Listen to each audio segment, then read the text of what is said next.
ایوارا و بخیر تماشاوان ما هجا ایرو میوان برنامه من برادی من مل صادقه ده سال 1986 دا لگوند قراغل گریدای باجارا کوپا موشه دا هاتیه دنیای سنفا پینجا قدانده بو ایدی ند شو دبستانا فرمی خوندنا خواه ده مدرسه دا بردوام کر کیفاوی پرج خوندن را دهات مروکی اخلاق خوش و مروکی رونرمه چند حو مرفه بروکرات جویا را گوته بون ده دولت دا تکوه قدر ملتی ملا صادق قبول نکر جبو سربست با آخفه ناکوه بند باندورا کسی که ماسیا مزگفتا گونده ما چه هبه آلیکاری دکه ملی گوند نلجی خوبه ملا صادق ده مزگفتا گونده ما دا وصفه ملتی دکه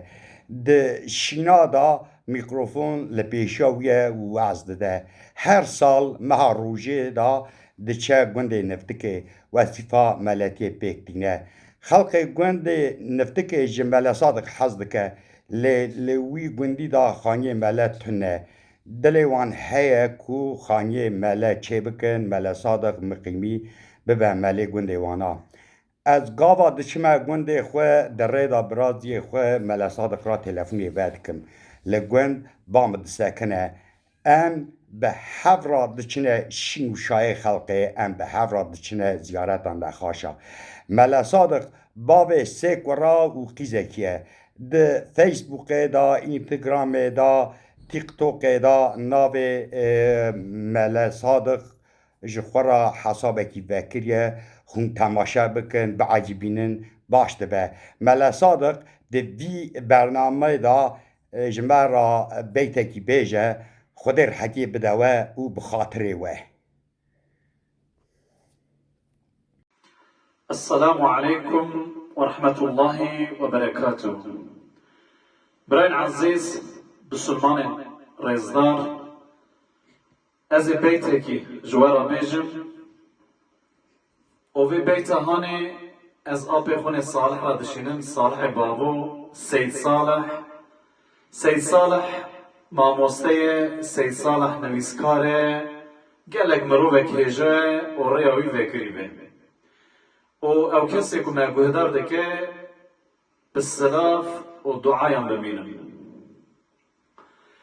أنا يوسف كوام ميدا خنمرنا أنا إبراهيم كو أقرب تمرنا أنا يبن دردا بالصبر بخملنا أمن بشار جار يا إلهي تيار أمن يبن دردا بالصبر بخملنا أمن بشار جار يا إلهي تيار